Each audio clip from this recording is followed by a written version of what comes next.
samse kian danamta usiltre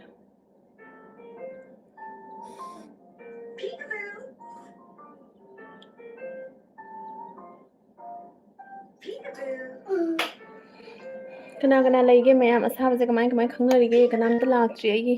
kano se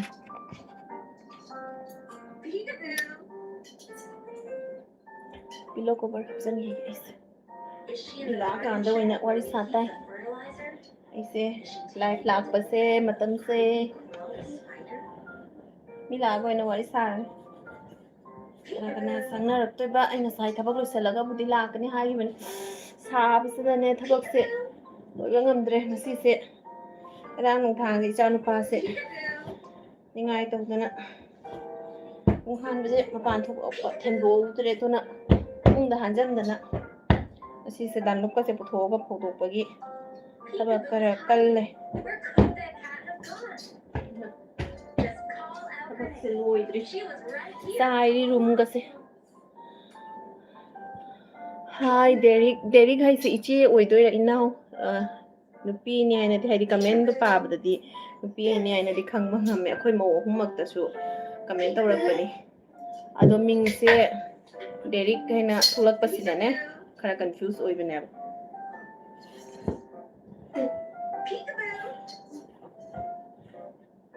hi hello Sam mamam su chadoni alu fry te chara yadena sabse kamai lenarige mayambu aide samni khangba ngamdebo esi budi thari hojikti room da thadradi ngamdre si tharaga room sisu phajana chairi aduna loisanba ngamdre aise ichanupa ahangi mingni o adoidi iche kautaine ko khoina iche gi sutongana haidi email id ama hango adoidi maming iche gi ming da thulakadoine ba khoina khangba ngamdre ne ba haidi mail id se iche gi ichanupa gi ming da oina tawbani na ne maming do Derek haina lakpaduga khoina ne haidi confuse orine on pi anu pa khangba sungamdre ba comment de khoi humaki video da dum comment lakpado adana sum akhoi shu dum wari shunari ne ba kana oiramdoi nupi oramdoi nupa oiramdoi raina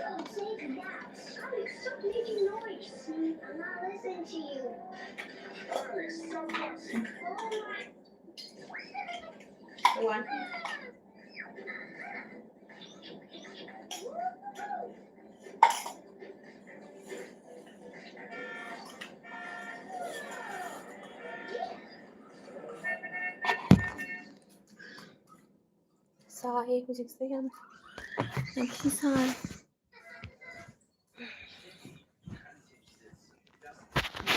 ise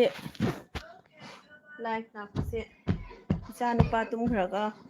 ula ke khalam mani tu han khraga ado chanu pa tum man khraga na ngai yam thingdara ne mu tungdingi gari thauba su kana tamme ba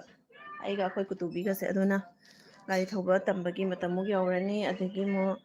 lai thamai thamai matamuk jawani chanu pa hogalaga mu bera mage mu nungthingi snacks pija bai matam pura time table se laibani na ne matam kai thoga kani tawbani hojik se room se loisan na oina dum live se chat kane na isu post to tawraba kawbani na ne chatradi nungaite ba wakhando isana hairuba kawbani na post to aduna room loisan na oina chatlage changage lakpani fi khara suna phawgibada kangphat hodri tona losanji fi maja masu jan pa su cha pizari ni ai se ma cha pizza na room se su loisan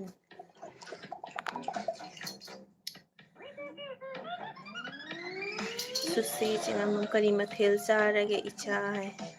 ima akhoi gi ngasi se sabni na haina kangsoy ama thonge adagi laphu ama irole yam hawre sabasida haina kangsoy do chabado sathina hawre ngasi mathel di laphu iromba du yam hawre chani akhina pamja basu oibaga ngarang hane to noidagi purakpadu ni yalakpadu ne ba ꯑꯗꯨꯒ ꯂꯐꯨ ꯏꯔꯣꯝꯕꯗꯨꯅꯦ ꯍꯩꯅꯥ ꯀꯥꯡꯁꯣꯏꯗꯨꯃꯅꯦ ꯍꯩꯅꯥ ꯀꯥꯡꯁꯣꯏꯗꯨꯁꯨ ꯌꯥꯝ ꯍꯥꯎꯔꯦ ꯁꯥꯕꯁꯤꯗ ꯑꯗꯒꯤ ꯀꯩꯅꯣꯒ ꯉꯔꯥꯡ ꯉꯥ ꯃꯔꯨꯝꯒꯤ ꯇꯟ ꯍꯧꯕꯗꯣ ꯑꯗꯣ ꯉꯔꯥꯡꯁꯨ ꯆꯥꯔꯦ ꯉꯁꯤꯒꯤ ꯑꯃꯨꯛ ꯇꯪꯈꯥꯏ ꯑꯃ ꯊꯝꯃꯝꯃꯤ ꯉꯁꯤ ꯑꯗꯨꯁꯨ ꯉꯥꯔꯧ ꯑꯗꯨꯁꯨ ꯇꯧꯅ ꯆꯥꯔꯦ ꯌꯥꯝ ꯍꯥꯎꯈ꯭ꯔꯦ ꯉꯁꯤꯒꯤ ꯃꯊꯦꯜ ꯏꯃꯥ ꯍꯣꯏꯗꯤ ꯆꯥꯛꯀ ꯆꯥꯅꯔꯕꯣ ꯀꯩ ꯃꯊꯦꯜ ꯆꯥꯅꯕ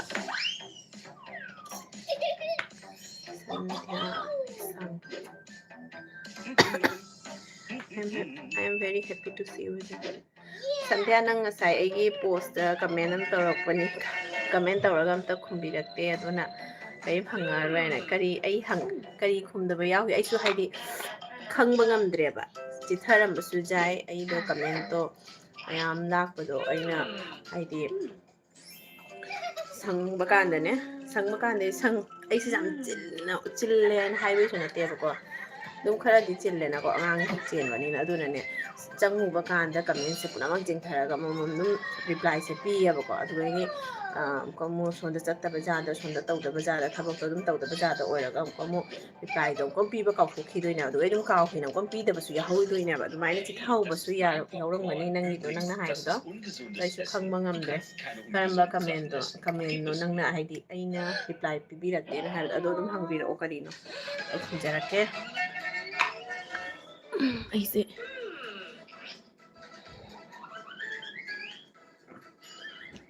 ꯆꯥꯏꯔꯤ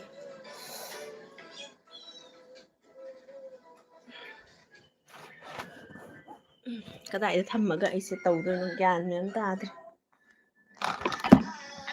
ꯁꯤ ꯎꯔꯕ ꯆꯥꯏ ꯃꯌꯥꯝꯁꯦ ꯌꯨꯝꯁꯦ ꯌꯥꯝ ꯆꯥꯏꯔꯦꯕ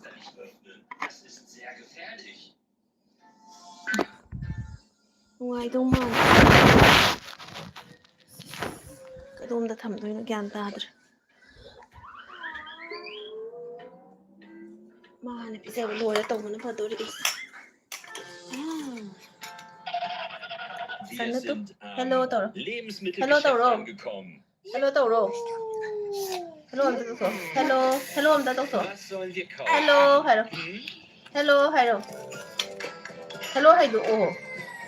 ꯇꯥꯗ꯭ꯔꯦ ꯃꯥꯁꯦ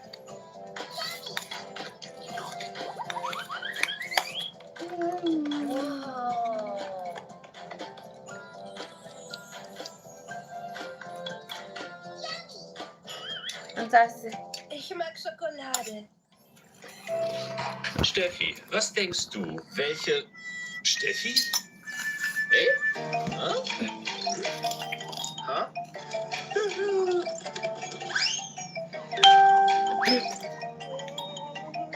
ꯁꯧꯒ꯭ꯔꯤꯒ ꯄꯥꯛꯅꯝꯒ ꯆꯥꯏ ꯍꯥꯏ ꯃꯥꯜꯂꯦ ꯏꯃꯥꯒꯤꯁꯦ ꯄꯥꯛꯅꯝꯁꯨ ꯀꯨꯏꯔꯦ ꯆꯥꯗꯕ ꯄꯥꯛꯅꯝ ꯌꯥꯝ ꯆꯥꯅꯤꯡꯉꯤ ꯍꯥꯏꯒꯨꯝꯕꯗꯅ ꯄꯥꯛꯅꯝ ꯌꯥꯝ ꯀꯨꯏꯔꯦ ꯆꯥꯗꯕ ꯉꯥꯅꯝꯕꯨꯗꯤ ꯆꯥꯏ ꯄꯥꯛꯅꯝꯁꯦ ꯊꯣꯏꯅ ꯋꯥꯠꯂꯦꯕ ꯄꯥꯛꯅꯝ ꯆꯥꯕꯁꯦꯀꯣ ꯑꯩꯈꯣꯏ ꯁꯤꯗꯅ ꯉꯥꯅꯝꯅ ꯅꯝꯅ ꯆꯥꯅꯩ ꯑꯗ ꯄꯥꯛꯅꯝꯁꯨ ꯆꯥꯏ ꯑꯗꯣ ꯀꯌꯥꯗꯤ ꯍꯦꯟꯖꯟꯅ ꯇꯣꯏꯅ ꯆꯥꯕꯗꯤ ꯆꯥꯗꯦꯕ ꯑꯗꯣ ꯏꯃꯥꯅ ꯄꯥꯛꯅꯝꯒ ꯁꯧꯒ꯭ꯔꯤꯒ ꯆꯥꯏ ꯍꯥꯏꯕꯁꯦ ꯇꯥꯕꯗ ꯑꯩ ꯄꯥꯛꯅꯝꯁꯦ ꯆꯥꯅꯤꯡꯉꯛꯏ ꯄꯥꯛꯅꯝ ꯇꯧꯔ ꯆꯥꯗ ꯌꯥꯗꯦ ꯍꯌꯦꯡꯅ ꯀꯩꯅꯣ ꯇꯧꯔꯒ ꯂꯐꯨ ꯊꯔꯣ ꯄꯥꯛꯅꯝ ꯑꯩꯗꯤ ꯀꯪꯂꯥꯌꯦꯟꯒꯤ ꯄꯥꯛꯅꯝꯗꯣ ꯌꯥꯝ ꯄꯥꯝꯖꯩ ꯌꯥꯝ ꯍꯥꯎꯕꯅꯤ ꯀꯪꯂꯥꯌꯦꯟꯒꯤ ꯄꯥꯛꯅꯝ ꯑꯩꯈꯣꯏ ꯁꯤꯗꯗꯤ ꯐꯪꯗꯦ ꯀꯪꯂꯥꯌꯦꯟ ꯄꯥꯛꯅꯝ ꯌꯥꯝ ꯆꯥꯅꯤꯡꯉꯤ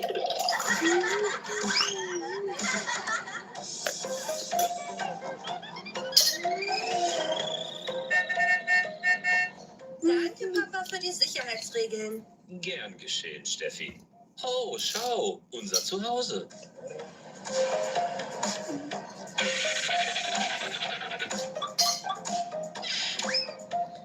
ꯑꯩꯒꯤ ꯂꯥꯏꯐꯁꯤꯗꯅꯦ ꯃꯌꯥꯝ ꯑꯃ ꯀꯩꯅꯣ ꯇꯧꯔꯦ ꯀꯔꯤꯕ ꯍꯥꯏꯗꯤ ꯀꯃꯦꯟ ꯇꯧꯔꯛꯏꯁꯦ ꯏꯪꯂꯤꯁꯇ ꯈꯔ ꯂꯥꯛꯑꯦ ꯑꯗꯒꯤ ꯃꯔꯣꯟ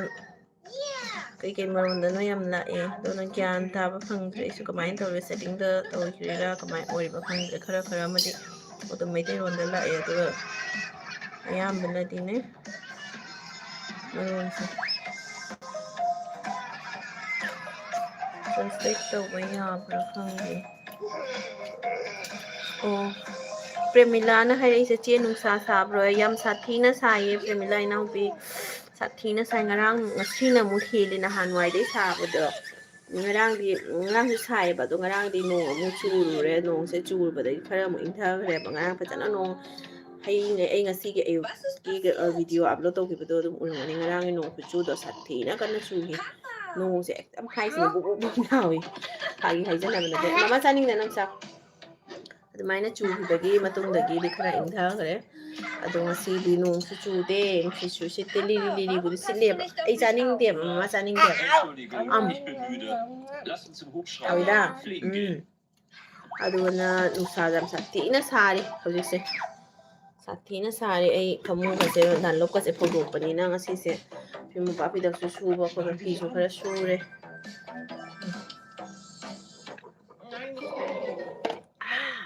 ꯏꯆꯥꯅꯨꯄꯥꯁꯤꯅ ꯃꯥꯒꯤ ꯋꯥꯇꯔ ꯕꯣꯇꯜꯁꯤꯒ ꯑꯩꯁꯨ ꯈꯔ ꯊꯛꯎ ꯃꯥꯅ ꯆꯥꯔꯤꯁꯤꯁꯨ ꯆꯥꯎ ꯍꯥꯏꯅ ꯁꯤꯌꯔ ꯇꯧꯔ ꯑꯩꯒ ꯁꯤꯌꯔ ꯇꯧꯔ ꯆꯥꯅꯤꯡꯗꯣꯏꯅꯤ ꯃꯥꯁꯦ ꯍꯧꯖꯤꯛꯇ ꯅꯪ ꯆꯥꯏ ꯅꯠꯇ꯭ꯔꯁꯦ ꯆꯥꯎ ꯃꯃꯥꯃꯨꯛ ꯆꯥꯔꯣ ꯃꯃꯥꯃꯨꯛ ꯆꯥꯔꯣ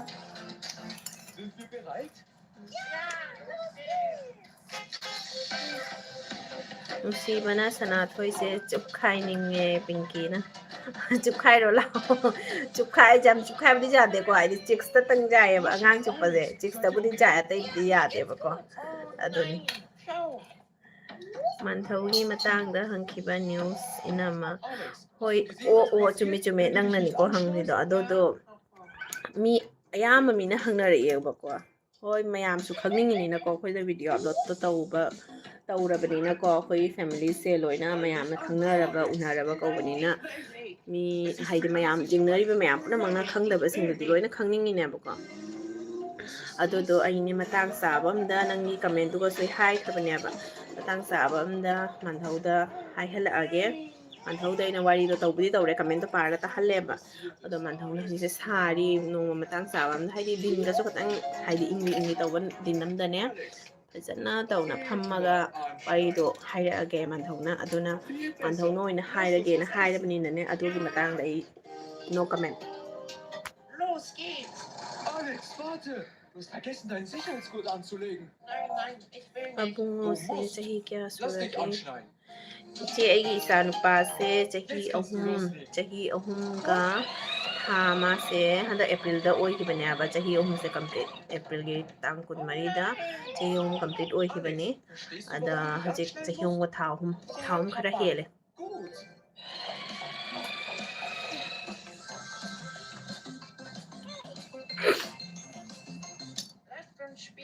Alex, du musst dich zuerst anschneiden. ꯁꯨꯁꯤ ꯆꯤꯡꯉꯥꯡꯕ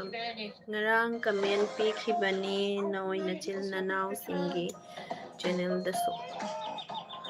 ꯍꯣꯏ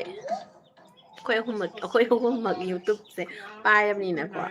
ꯂꯣꯏꯅ ꯍꯥꯏꯗꯤ ꯑꯃꯗ ꯄꯤꯔꯛꯄ ꯀꯃꯦꯟ ꯄꯤꯔꯛꯄ ꯑꯃꯗꯁꯨ ꯄꯤꯔꯛꯑꯦ ꯂꯣꯏꯅ ꯍꯥꯏꯗꯤ ꯆꯞ ꯃꯥꯟꯅꯅ ꯑꯗꯨꯝ ꯌꯦꯡꯃꯤꯟꯅꯕꯅꯤꯅꯅꯦ ꯑꯗꯣ ꯑꯩꯅꯁꯨ ꯍꯥꯏꯗꯣꯏꯅꯦ ꯑꯃꯣꯏꯅꯁꯨ ꯃꯃꯤꯡꯗꯣ ꯀꯅꯥꯅꯣ ꯑꯁꯤꯅꯤꯅꯦ ꯑꯌꯥꯝꯕꯗꯤ ꯑꯩꯉꯣꯟꯗꯁꯨ ꯀꯃꯦꯟ ꯇꯧꯔꯛꯏꯅꯦ ꯑꯩꯉꯣꯟꯗꯁꯨ ꯀꯃꯦꯟ ꯇꯧꯔꯛꯏ ꯑꯩꯈꯣꯏꯁꯨ ꯑꯗꯨꯝ ꯍꯥꯏꯗꯤ ꯄꯨꯟꯕ ꯑꯌꯥꯝꯕ ꯃꯇꯝꯗ ꯑꯌꯨꯛꯇꯒꯤ ꯅꯨꯡꯗꯥꯡꯗꯅ ꯅꯨꯃꯤꯗꯥꯡ ꯋꯥꯏꯔꯝꯁꯤꯒꯅ ꯄꯨꯟꯕꯁꯦ ꯑꯩꯈꯣꯏ ꯄꯨꯟꯕꯅ ꯍꯦꯜꯂꯦꯕ ꯑꯗꯨꯅ ꯑꯌꯨꯛꯇꯤ ꯑꯗꯨꯝ ꯊꯕꯛ ꯏꯪꯈꯥꯡ ꯆꯠꯅꯕ ꯈꯣꯠꯅꯕꯅꯤꯅꯅꯦ ꯋꯥꯠꯂꯤ ꯄꯨꯟꯕ ꯍꯥꯏꯗꯤ ꯐꯦꯃꯤꯂꯤ ꯄꯨꯟꯕꯁꯦ ꯅꯨꯡꯗꯥꯡꯗꯅ ꯍꯦꯜꯂꯦꯕ ꯑꯗꯨꯁꯨ ꯆꯥꯛ ꯆꯥꯕ ꯃꯇꯝ ꯆꯥꯛ ꯊꯣꯡꯃꯤꯟꯅꯕ ꯃꯇꯝ ꯑꯗꯨꯒ ꯄꯨꯟꯗꯣꯏꯅꯦꯕ ꯑꯗꯨꯒ ꯋꯥꯔꯤꯁꯦ ꯁꯥꯟꯅꯗꯣꯏꯅꯦꯕ ꯑꯌꯨꯛꯇꯗꯤ ꯌꯥꯝꯅ ꯀꯩ ꯍꯥꯏꯅꯤ ꯈꯨꯖꯤꯟꯅꯩꯌꯦꯕ ꯊꯕꯛꯁꯦ ꯈꯪꯉꯕ ꯂꯣꯏ ꯊꯕꯛ ꯆꯠꯅꯕ ꯈꯣꯠꯅꯕ ꯂꯩꯕꯅꯤꯅ ꯑꯗꯨꯅ ꯊꯕꯛꯁꯦ ꯈꯨꯖꯤꯟꯅꯩ ꯑꯗꯨꯅ ꯑꯌꯨꯛꯇꯗꯤ ꯌꯥꯝꯅ ꯋꯥꯔꯤ ꯊꯣꯏꯅ ꯁꯥꯟꯅꯕ ꯈꯣꯠꯅꯕꯒ ꯐꯪꯕ ꯅꯠꯇꯦ ꯑꯩꯈꯣꯏ ꯊꯕꯛ ꯈꯨꯖꯤꯟꯅꯕꯁꯤꯅ ꯏꯝꯐꯥꯜꯗꯁꯨ ꯉꯔꯥꯡꯗꯤ ꯅꯣꯡ ꯆꯨꯏ ꯉꯁꯤꯒꯤ ꯁꯥꯕꯅ ꯁꯤꯗꯧꯔꯦ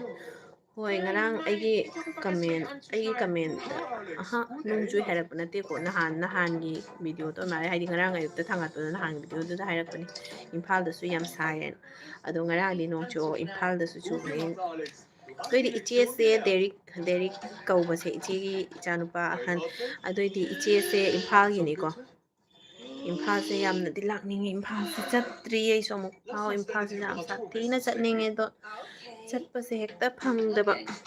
ꯑꯩꯈꯣꯏ ꯃꯄꯥꯁꯨ ꯑꯩ ꯍꯟꯗꯛ ꯍꯥꯏꯗꯤ ꯀꯨꯏꯗ꯭ꯔꯤꯑꯕ ꯃꯥꯁꯨ ꯍꯥꯟꯅ ꯆꯠꯇꯦ ꯍꯟꯗꯛꯀꯤꯗ ꯃꯥꯒꯤ ꯊꯕꯛꯀꯤꯃꯊꯧ ꯇꯥꯅ ꯑꯍꯨꯝꯂꯛꯇꯤ ꯁꯨꯔꯦ ꯆꯠꯄꯁꯦ ꯑꯗꯣ ꯑꯩ ꯌꯥꯎꯒꯦ ꯇꯧꯔꯒ ꯍꯦꯛꯇ ꯌꯥꯎꯕꯁꯦ ꯐꯪꯍꯧꯗꯦꯕ ꯑꯉꯥꯡꯁꯨ ꯆꯦꯟꯕꯅꯤꯅꯅꯦꯀꯣ ꯃꯇꯥꯡ ꯍꯦꯛꯇ ꯆꯥꯗꯕ ꯑꯣꯏꯕ ꯊꯕꯛꯀꯤ ꯍꯦꯛꯇ ꯆꯠꯄ ꯑꯣꯏꯕꯒ ꯑꯗꯣ ꯐꯦꯃꯤꯂꯤ ꯄꯨꯟꯅ ꯑꯃꯨꯛꯈꯛ ꯂꯥꯛꯀꯅꯤ ꯑꯃꯨꯛꯈꯛꯀ ꯅꯠꯇꯦ ꯃꯌꯥꯝ ꯂꯥꯛꯅꯤꯡꯉꯤ ꯌꯥꯝꯅ ꯅꯨꯡꯉꯥꯏ ꯑꯩ ꯁꯥꯊꯤꯅ ꯆꯠꯅꯤꯡꯉꯤ ꯏꯝꯐꯥꯜꯁꯦ ꯆꯠꯄ ꯐꯪꯗꯅ ꯃꯇꯥꯡ ꯆꯥꯗꯅ ꯂꯩꯕꯅꯤ Hallo Dasha, wie kann ich สี dir ดำสัตว์ทีนะใส่ Ich möchte Steffi besuchen. Was hast du da in der Hand? Ich habe ein Spielzeug und Süßigkeiten. Süßigkeiten? Süßigkeiten sind im Krankenhaus nicht erlaubt. วันka nang nasay di chay nagtro sesu wan ka mamam suwan ka Hallo, danke für den Bären, aber wo sind die Süßigkeiten? Hi sister Ranjita Sind nicht erlaubt. Hi sister Kitty afternoon translate tawra yengdradi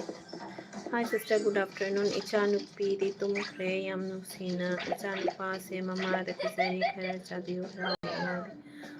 oh Ranjita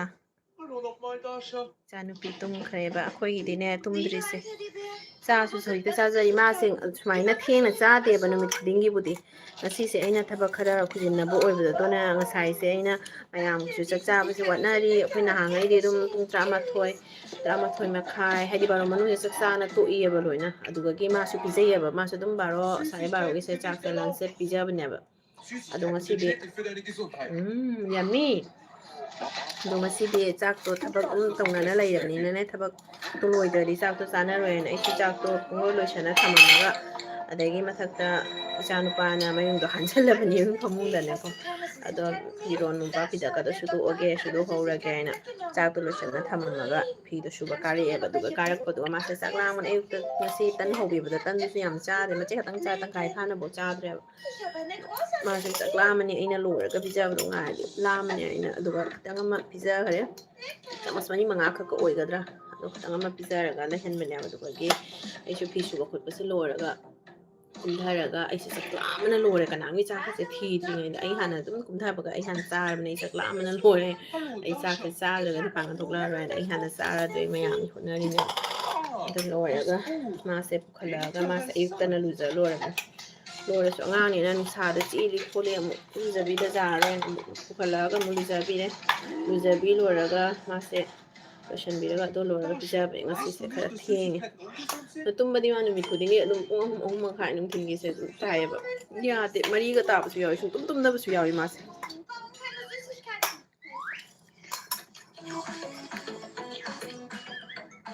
Marshmallow? Wow, lecker. hoi sandhya nusibi khara ngai bi ro manthau na ahan na haibani na ne ko ahan na aidi matang da tara kanda adum haihalaga ba aina su krik krik takpado nungai tan tawbani da Lass uns aduna eure Gesundheit überprüfen. mandauna haikpa matamda ai mai se ko dam noi thoi Denkt daran, Kinder. Viel Süßes zu essen ist nicht gesund. Jetzt müsst ihr auch im Krankenhaus bleiben. Oh nein. Jetzt bin ich auch im natradi michang mi Krankenhaus. khai nai Dasha, hainadi Steffi, ihr hai roi zu da viel michang mi khai nai ai na ka khoi dumai na ka haina de da kai su khan de da asum nungai ba ai de mayam na no mayam no nusi bi duna kamen akoi video se yeng bi dana dagi kamen nusi ba kamen ka pira ko da ku pa ra nungai ne ba ko nungai ta bana te kamen pirak ta ba se ai de kamen lak ti ni kai na wakhan do video thangalise adum mina kai hainariba yengnaraga ko ayeng ba mit lamang na di yeng ba matam da kainom na tra kainom di hairam do nya ba ado hairak podo comment tawbirakpa nusina comment tawbirakpa singna comment da para khoi khangba ngamina ko kari no khalli do aina ayeng mi singdana ado hairak traga de khoi kari khangba ngamdire kanana yengino kanana yengtrino ado khangba ngamde comment tawrakpa di khangba ngamina ko like su tawbir o ba do do comment tawra de dum khangba ngamina ado comment tawra bane ma su yengine ado mi chemi khai nai ba ka de khoi dumai na khan de da ga sho khoi huma kanam ta karim khana de dumai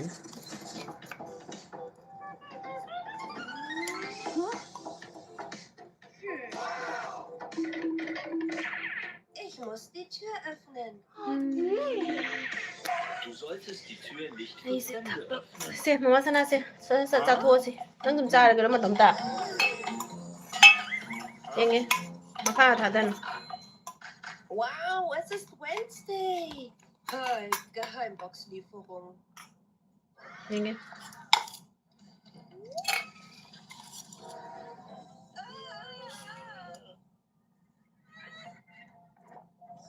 Chanu pa do na thambi da mas. Das ist mein Haustier. Launu. Kannst du Launu. Wednesday reinlassen? Nang hatang jingko nang hello hai mayamda. Hello. Die Spinne ist so Mamam gruselig. da tan. Aber ich möchte wirklich Mama na makha da thadan wa kai gi thadai ngana. Nang chi ya no kai da hapchan bi khra bang hang de. Hai bani. Kubo ki ku palong manu da su yawram de do.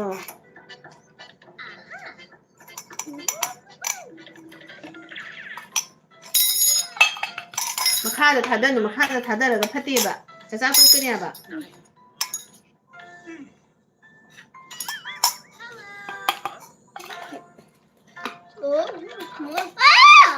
Launu launu.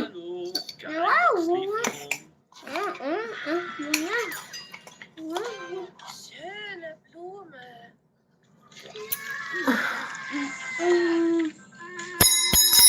Amara thadanu haidro. Wow,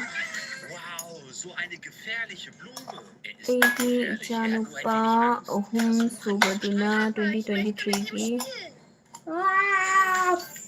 January gi tang Nein, kunthra ma diese thoi da Blume poe ist zu gefährlich. 2023 aigi su 2023 da poe ni iche ai ichanupa sina 2023 gi April gi 24 da pokpani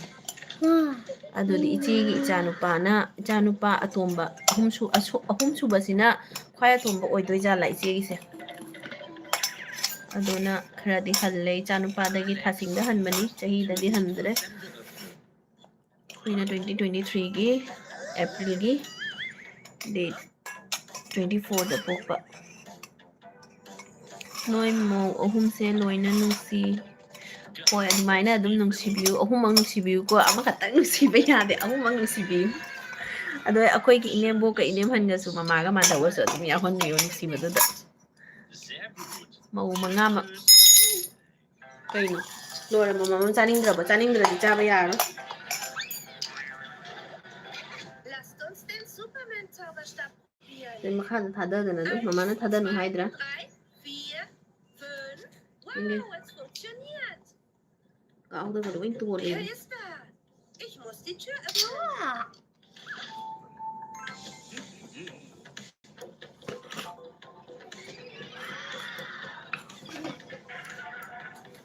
Alex, erinnerst du dich daran, was ich dir gesagt habe? Öffne nicht die Tür für Fremde. Ranjita Whiting di marak ke English ka laksan masina gyan mem ta Geheimauslieferung. hoi thengada oiradi fruit khara pizabiyo marakta angangna chaba saklamna laibase nungaittabani tumbadi fatte hojiki angangsingse tumbagidi hairanu nungdangase tummoy jadadana adum sare baro ekse adum tarabani numit khudingi amana haina han park ta ka chalubado ado numitdi halaga adum nganna tumya nganna aise adum 10 makhai 13 di adum tarabani nungdang adagi ado natragana ne pung baro asidine soidrabani hojikna khara phare kharani mamangdadi ko as sam theng tumidama nei saklam ge fruit se ne ma chawe be yade ba fruit se mango du sune chade thoina nahawai ipamdadi hainau pambido hawiye ba hojisu sidasu hawrame do kakhare sidaiduna ado ipamda hawbodo jam hinjanna thumba su oidaba jamna chamba su oidabane hairaptang thumba adududi ma sathina pamna chaja khare aduga sathina cha khare ado mamana ipamdagi mamana pirakpa khudingi mana adum cha khare haipijam cha pirakpa khudingi adum cha khare bane ado alaiba thumba duna ne amta chawa yaroidaba hojik suni piruraga ne machi khaka chani aba char adum langthorani ado apple du su chani apple pi ngai da adum charami tangkhai ka adum charami ba ado hojik apple du su chaningi lauraga ne khatanga chi kholaga de maku ko pibira sune yare maku mama pirau haini maku mama da pibirani pibiraga ne khara chi ga de hundo khrani charoi madi maku marang se amta chade ba kismis phau piraga ne kismis se fatana chup thorani na manungi mahi magi rose loi chup thoraga maku se hundoraktoin maku marang se amta yawba yade maku se loina mana sara loi thoraktoin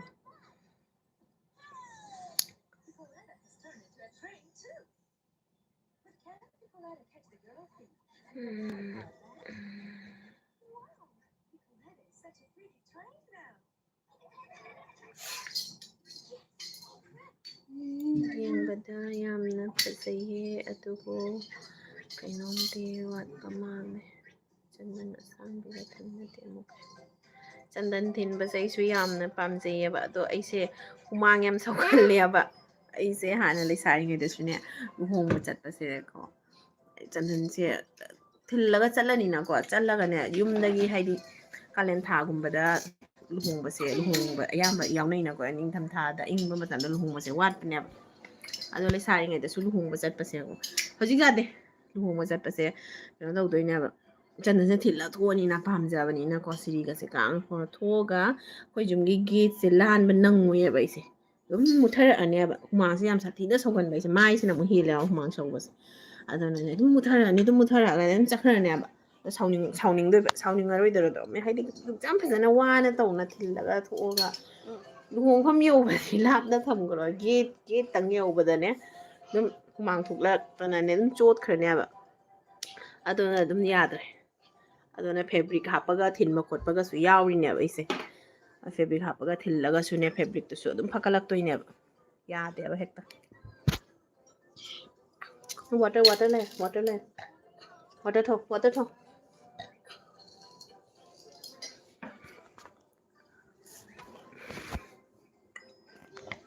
ꯑꯗꯨꯅ ꯆꯟꯗꯟ ꯊꯤꯟꯕꯁꯦ ꯌꯨꯝꯗ ꯂꯩꯕ ꯀꯩꯁꯨ ꯊꯤꯟꯕ ꯌꯥꯏ ꯑꯗꯨꯝ ꯑꯩꯈꯣꯏ ꯏꯅꯥꯎꯅꯨꯄꯤ ꯃꯧ ꯌꯥꯏꯃꯅꯁꯨ ꯅꯍꯥꯟ ꯃꯥꯒꯤ ꯀꯩꯅꯣꯗ ꯍꯥꯏꯔꯤꯗꯨꯅꯤ ꯆꯟꯗꯟ ꯊꯤꯟꯕꯁꯦ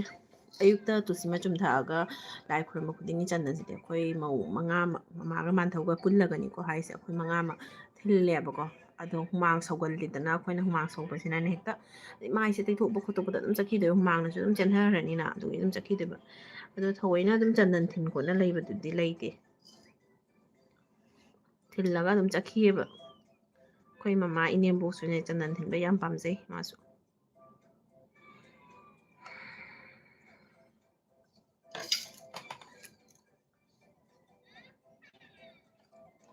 ꯍꯥꯏ ꯁꯥꯃꯣꯂꯤꯅꯤ ꯆꯥꯛ ꯏꯁꯤꯡ ꯆꯥꯅꯔꯕꯣ ꯁꯥꯕꯁꯤꯗ ꯀꯃꯥꯏ ꯇꯧꯅꯔꯤꯒꯦ ꯀꯔꯤ ꯃꯊꯦꯜ ꯆꯥꯅꯔꯤꯒꯦ ꯂꯣꯏꯅ ꯀꯥꯡꯁꯣꯏ ꯑꯆꯝꯕ ꯂꯣꯏꯅ ꯁꯧꯒ꯭ꯔꯤꯒꯨꯝꯕ ꯍꯩꯅꯥꯒꯨꯝꯕ ꯆꯥꯔꯝꯗꯧ ꯃꯥꯜꯂꯤ ꯉꯁꯤ ꯈꯨꯠꯁꯥꯁꯦ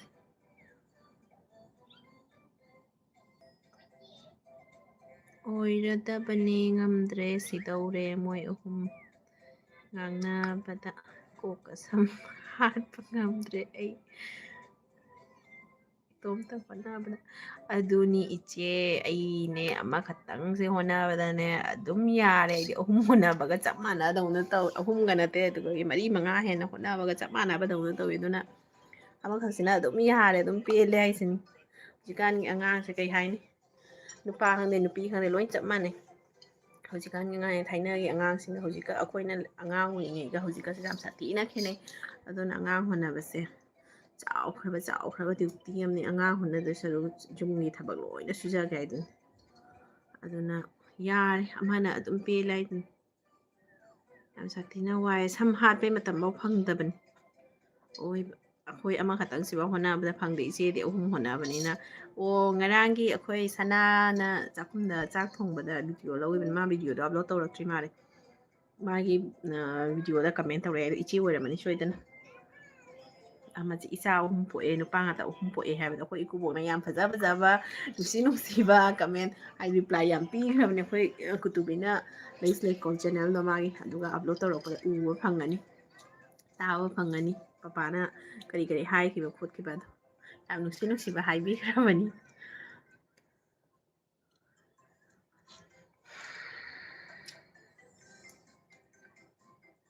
ꯍꯥꯏ ꯀꯥꯕꯦꯔꯤ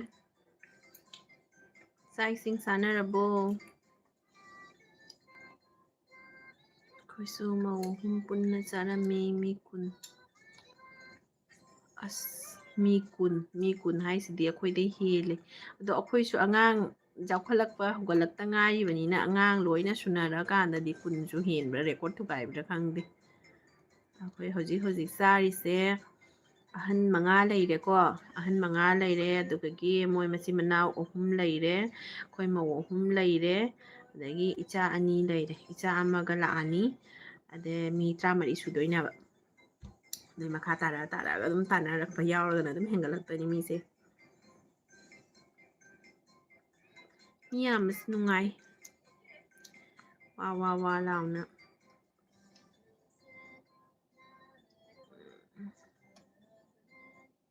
ꯍꯧꯖꯤꯛꯇꯤ ꯃꯇꯝꯒꯤ ꯃꯇꯨꯡ ꯏꯟꯅ ꯇꯣꯉꯥꯟ ꯍꯣꯏ ꯀꯩꯁꯨ ꯀꯥꯏꯕ ꯂꯩꯇꯦꯗ ꯇꯣꯉꯥꯟꯅ ꯆꯥꯔꯁꯨ ꯌꯨꯝ ꯇꯣꯉꯥꯟꯅ ꯂꯩꯅꯔꯁꯨ ꯌꯨꯝ ꯑꯃꯗ ꯂꯩꯔꯒ ꯇꯣꯉꯥꯟꯅ ꯆꯥꯔꯁꯨ ꯄꯨꯟꯅ ꯂꯩꯃꯤꯟꯅꯔꯁꯨ ꯀꯩꯁꯨ ꯑꯀꯥꯏꯕ ꯂꯩꯇꯦ ꯌꯨꯝꯒꯤ ꯃꯥꯒꯤ ꯍꯥꯏꯗꯤ ꯀꯩ ꯍꯥꯏꯅꯤ ꯃꯣꯠꯅꯤ ꯍꯥꯏꯒꯗ꯭ꯔꯥ ꯀꯩ ꯍꯥꯏꯅꯤ ꯌꯨꯝꯒꯤ ꯋꯥꯔꯤ ꯂꯩꯔꯦꯅꯀꯣ ꯑꯗꯨꯗꯤ ꯑꯗꯣ ꯇꯣꯉꯥꯟꯅ ꯆꯥꯜꯂꯦ ꯌꯨꯝ ꯇꯣꯉꯥꯜꯂꯦ ꯍꯥꯏꯅ ꯅꯨꯡꯁꯤꯅꯗꯕꯗꯨꯗꯤ ꯅꯠꯇꯦꯅꯀꯣ ꯅꯨꯡꯁꯤꯅꯔꯒ ꯂꯣꯏꯔꯦ ꯌꯨꯝ ꯇꯣꯉꯥꯟꯒꯦꯔꯥ ꯇꯣꯉꯥꯟ ꯂꯣꯏꯒꯦꯔꯥ ꯄꯨꯟꯅ ꯆꯥꯒꯦꯔꯥ ꯅꯨꯡꯁꯤꯅꯅꯕ ꯂꯩꯃꯤꯟꯅꯕꯁꯤꯅꯤ ꯈ꯭ꯋꯥꯏꯗꯒꯤ ꯃꯔꯨ ꯑꯣꯏꯕꯗꯤ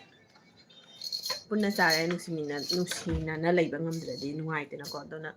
ꯇꯣꯉꯥꯟꯅꯔꯒ ꯅꯨꯡꯁꯤꯅꯔꯁꯨ ꯀꯥꯏꯗꯦ ꯄꯨꯟꯅ ꯆꯥꯔꯁꯨ ꯅꯨꯡꯁꯤꯅꯔꯁꯨ ꯀꯥꯏꯗꯦ ꯅꯨꯡꯁꯤꯅꯕꯁꯤꯅꯤ ꯈ꯭ꯋꯥꯏꯗꯒꯤ ꯃꯇꯝ ꯄꯨꯝꯕꯗ ꯏꯆꯤꯟ ꯏꯅꯥꯎ ꯑꯍꯜ ꯂꯃꯟ ꯂꯣꯏꯅ ꯅꯨꯡꯁꯤꯅꯅ ꯅꯨꯡꯁꯤ ꯆꯥꯟꯅꯅ ꯄꯨꯟꯁꯤ ꯆꯨꯞꯄ ꯂꯩꯃꯤꯟꯅꯅ ꯍꯤꯡꯕ ꯉꯝꯕꯁꯦ ꯑꯁꯤꯅꯤ ꯈ꯭ꯋꯥꯏꯗꯒꯤ ꯃꯔꯨ ꯑꯣꯏꯕꯗꯤ ꯑꯩꯒꯤ ꯃꯣꯠꯇꯗꯤ ꯍꯔꯥꯎ ꯇꯌꯥꯝꯅ ꯇꯧꯅ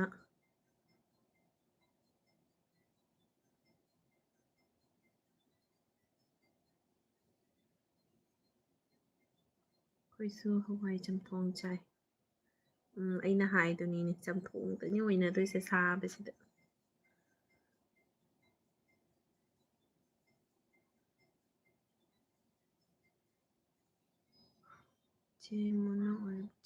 ꯑꯩꯒꯤ ꯆꯦꯅꯦꯜꯁꯦ ꯃꯣꯅꯦꯇꯥꯏꯁ ꯑꯣꯏꯔ ꯃꯥꯜꯂꯦ ꯑꯣꯏꯔꯦ ꯃꯣꯅꯦꯇꯥꯏꯁ ꯑꯣꯏꯔꯦ ꯑꯩꯒꯤ ꯃꯃꯥꯡꯒꯤ ꯆꯦꯅꯦꯜꯗꯣ ꯄꯥꯝꯃꯨꯏꯕꯣ ꯑꯁꯦꯡꯕ ꯄꯥꯝꯃꯨꯏ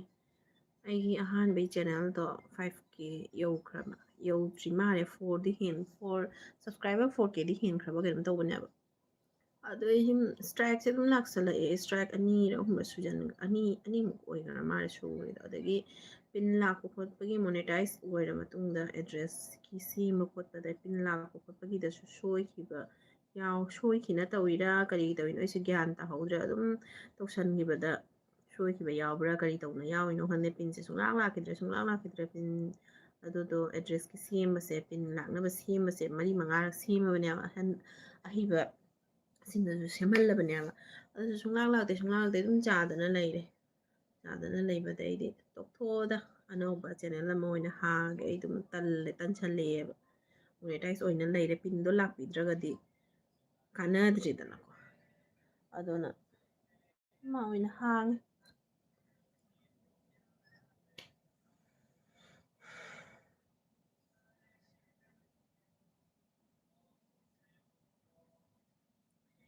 ꯅꯨꯡꯉꯥꯏꯕ ꯀꯃꯦꯟ ꯐꯪꯉꯅꯤ ꯑꯩꯈꯣꯏ ꯀꯨꯇꯨꯕꯤꯒꯤ ꯚꯤꯗꯤꯑꯣ ꯑꯞꯂꯣꯗ ꯇꯧꯔꯀꯥꯟꯗ ꯄꯄꯥꯅ ꯌꯥꯝ ꯍꯥꯏꯈ꯭ꯔꯕꯅꯤ ꯉꯔꯥꯡ ꯅꯨꯡꯊꯥ ꯑꯩꯈꯣꯏ ꯆꯥꯛ ꯊꯣꯡꯃꯤꯟꯅꯕ ꯃꯇꯝꯗ ꯅꯣꯛꯄꯗꯁꯨ ꯂꯣꯏꯈ꯭ꯔꯦ ꯃꯃꯥꯁꯨ ꯌꯥꯎꯋꯤ ꯃꯃꯥꯅꯦ ꯑꯩꯅꯦ ꯀꯨꯇꯨꯕꯤꯅꯦ ꯄꯄꯥꯅꯦ ꯆꯥꯛꯈꯨꯝꯗ ꯅꯣꯛꯄꯗꯁꯨ ꯂꯣꯏꯈ꯭ꯔꯦ ꯀꯃꯦꯟ ꯄꯤꯔꯛꯄꯒꯤ ꯄꯥꯕꯗ ꯑꯩꯁꯨ ꯍꯥꯏꯈꯤꯕ ꯌꯥꯎꯈꯤꯕꯅꯤ ꯍꯣꯔꯦꯟ ꯀꯨꯇꯨꯕꯤꯅ ꯊꯥꯡꯒꯠꯂꯛꯄ ꯚꯤꯗꯤꯑꯣꯗ ꯎꯔ ꯈꯪꯒꯅꯤ ꯑꯩ ꯍꯧꯖꯤꯛꯇꯤ ꯍꯥꯏꯔꯔꯣꯏꯒꯦ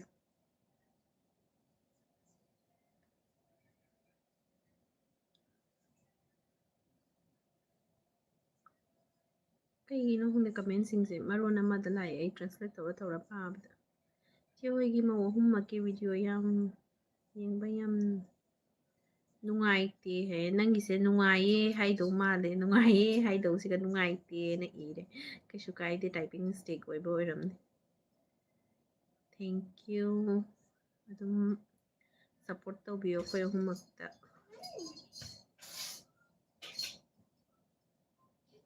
ꯅꯨꯡꯉꯥꯏꯌꯦ ꯍꯥꯏꯕꯅꯤ ꯏꯆꯦ ꯑꯃꯨꯛ ꯃꯥ ꯁꯦꯝꯗꯣꯔꯛꯏ ꯍꯣꯏ ꯑꯩꯁꯨ ꯈꯪꯉꯦ ꯅꯪꯒꯤꯁꯦ ꯇꯥꯏꯄꯤꯡ ꯃꯤꯁꯇꯦꯛ ꯑꯣꯏꯔꯝꯗꯧ ꯃꯥꯜꯂꯦ ꯍꯥꯏ ꯆꯟꯆꯟ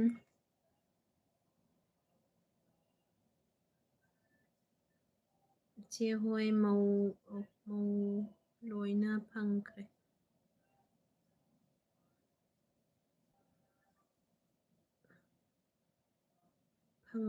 ꯍꯥꯏꯁꯦ ꯀꯩ ꯍꯥꯏꯅꯣ ꯑꯩꯈꯣꯏ ꯃꯧ ꯑꯍꯨꯝ ꯂꯣꯏꯅ ꯐꯪꯈ꯭ꯔꯦ ꯍꯥꯏꯁꯦ ꯀꯔꯤ ꯐꯪꯈ꯭ꯔꯦ ꯍꯥꯏꯅꯣ ꯑꯩ ꯒ꯭ꯌꯥꯟ ꯇꯥꯗ꯭ꯔꯦ ꯁꯨꯁꯤ ꯅꯪꯅ ꯍꯥꯏꯔꯛꯏꯁꯦ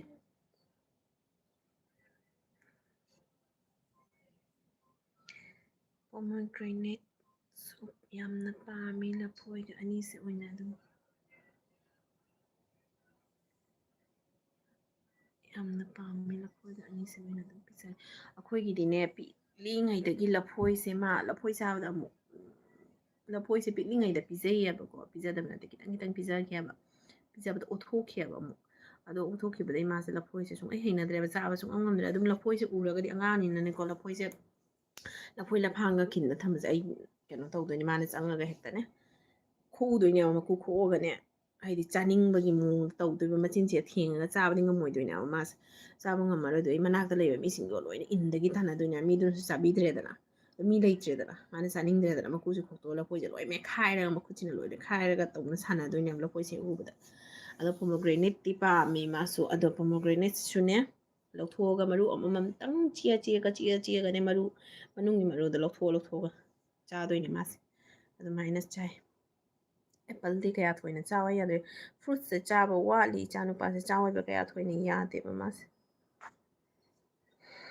ꯗꯥꯛꯇꯔꯅ ꯀꯩꯅꯣ ꯑꯉꯥꯡꯗꯤ ꯅꯨꯗꯜꯁꯀꯨꯝꯕꯗꯣ ꯄꯥꯝꯕꯅꯤꯅ ꯑꯇꯥ ꯃꯦꯒꯤꯗꯣꯁꯨ ꯄꯤꯖꯧ ꯀꯥꯏꯗꯦ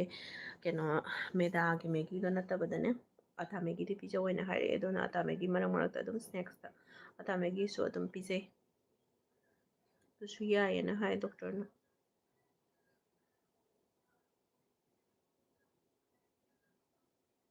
ꯑꯁꯦꯡꯕ ꯄꯥꯝꯃꯨꯏ ꯌꯥꯝꯅ ꯍꯣꯏ ꯄꯥꯝꯃꯨꯗ꯭ꯔꯥꯗꯣ ꯌꯥꯝ ꯋꯥꯅ ꯇꯧꯅ ꯑꯩꯗꯤ ꯚꯤꯗꯤꯑꯣꯁꯦ ꯀꯟꯇꯤꯅ꯭ꯌꯨ ꯐꯖꯅ ꯊꯥꯡꯒꯠꯄꯁꯨ ꯉꯝꯗꯦꯕ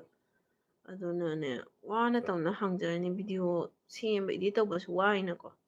ꯑꯗꯣ ꯋꯥꯅ ꯇꯧꯅ ꯑꯉꯥꯡꯒ ꯆꯥꯎꯕꯒ ꯈꯣꯠꯄꯒ ꯑꯉꯥꯡ ꯆꯥꯎꯗ꯭ꯔꯤꯉꯩꯗ ꯑꯣꯏꯔꯒꯅ ꯑꯩꯁꯦ ꯊꯣꯏꯅ ꯏꯟꯇꯔꯦꯁ ꯄꯣꯛꯈꯤꯗꯕ ꯍꯥꯏꯇꯥꯔꯦ ꯀꯩꯅꯣ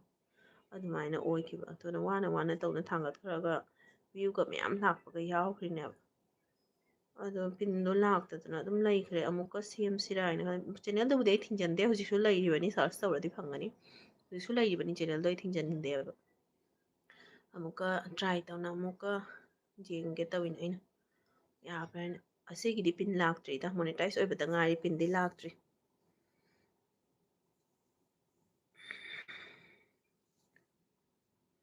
ꯏꯇꯥ ꯌꯥꯝ ꯅꯨꯡꯁꯤ ꯑꯗꯨꯝ ꯅꯨꯡꯁꯤꯕꯤꯌꯨ ꯏꯇꯥ ꯆꯟꯆꯟꯅ ꯀꯗꯥꯏꯒꯤꯅꯣ ꯀꯔꯤ ꯂꯝꯒꯤꯅꯣ ꯀꯁꯥꯔꯒꯤ ꯑꯣꯏꯗꯣꯏꯔꯥ ꯃꯅꯤꯄꯨꯔꯒꯤ ꯑꯣꯏꯗꯣꯏꯔꯥ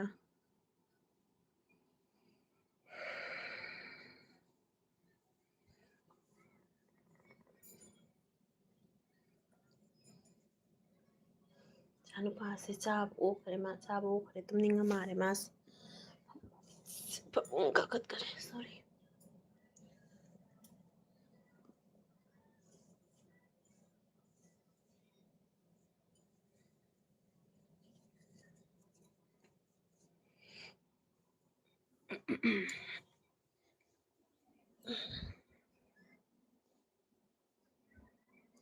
ꯁ꯭ꯋꯥꯏꯁꯤꯗ ꯑꯝꯇ ꯊꯝꯒꯦ ꯑꯩꯁꯦ ꯏꯆꯥꯅꯨꯄꯥꯒꯤ ꯆꯥꯅꯝꯕꯁꯦ ꯑꯝꯇ ꯇꯩꯊꯣꯛꯈꯤꯒꯦ ꯑꯩꯈꯣꯏ ꯏꯆꯥꯅꯨꯄꯥ ꯑꯣꯏꯅ ꯌꯦꯡꯕꯤꯌꯨ ꯉꯥꯏꯍꯥꯛꯇꯪꯀꯣ ꯃꯌꯥꯝ ꯂꯩꯕꯤꯔꯝꯃꯣ ꯑꯩ ꯏꯆꯥꯅꯨꯄꯥꯅ ꯆꯥꯐꯝꯁꯦ ꯑꯝꯇ ꯇꯩꯊꯣꯛꯑ ꯂꯥꯛꯀꯦ ꯀꯩꯅꯣ ꯀꯃꯦꯟ ꯇꯧꯔꯛꯏꯁꯦ ꯑꯩꯅ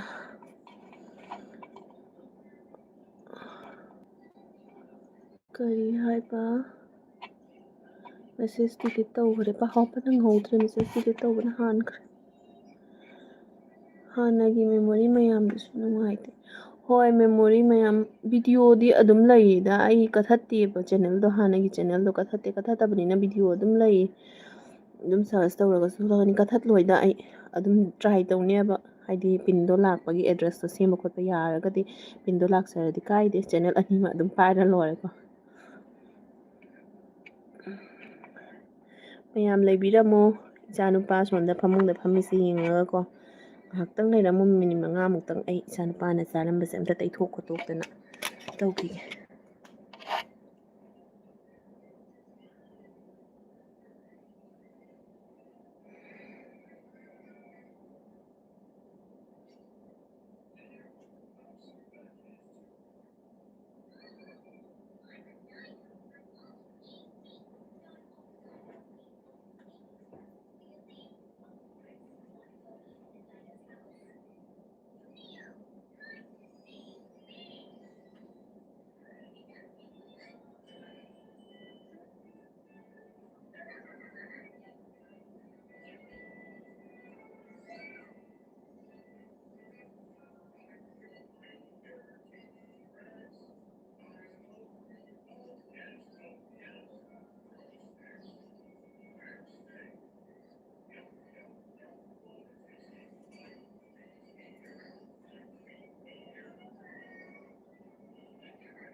water thabo na. Water thabo.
Mama sana, water tang thok.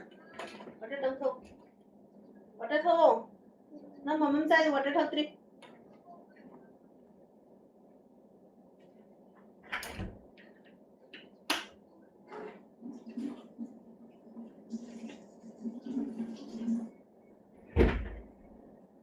Ingin.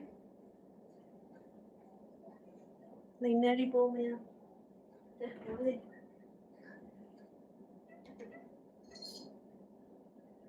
Amadi, amadi. Aku dah mana supira. Aku mana supira.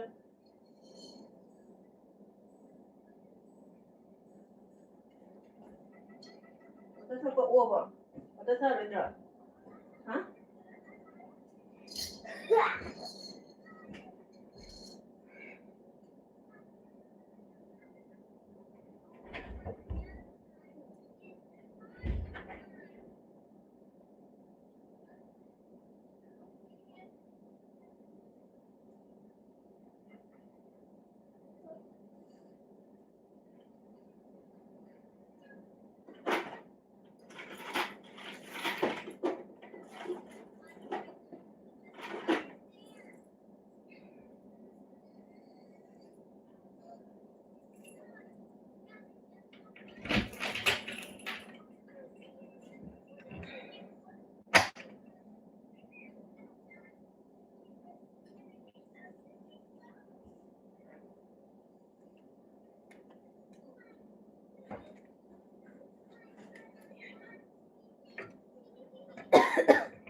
Mi yam thuknaramen tawise.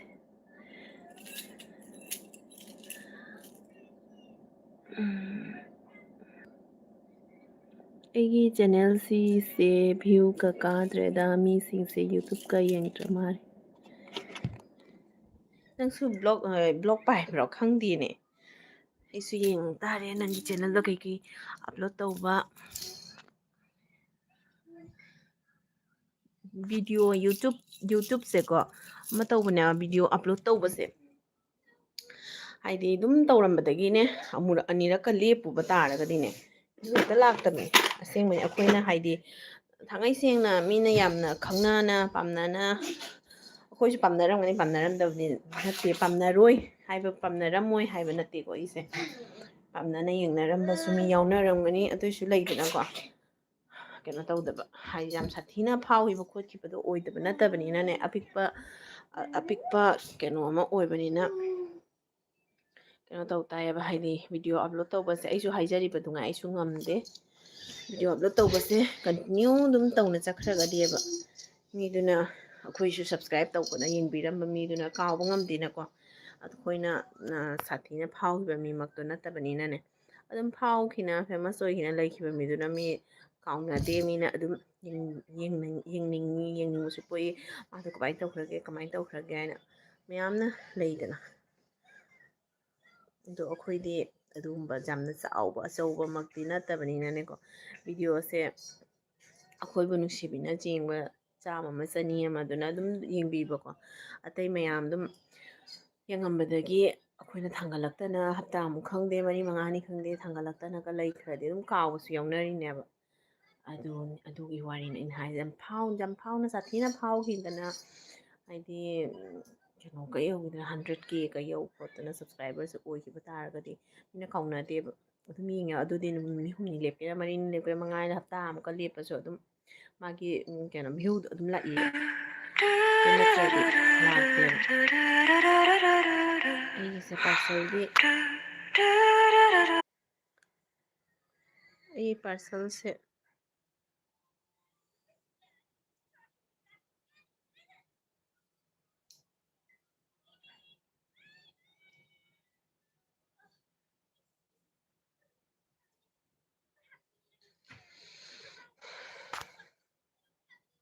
ꯀꯩ ꯇꯧꯈ꯭ꯔꯒꯦ ꯑꯩꯒꯤ ꯂꯥꯏꯐꯁꯦ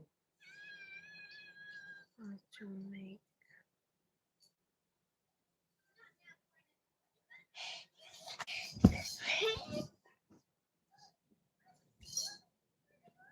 ꯌꯥꯗꯦꯍꯦ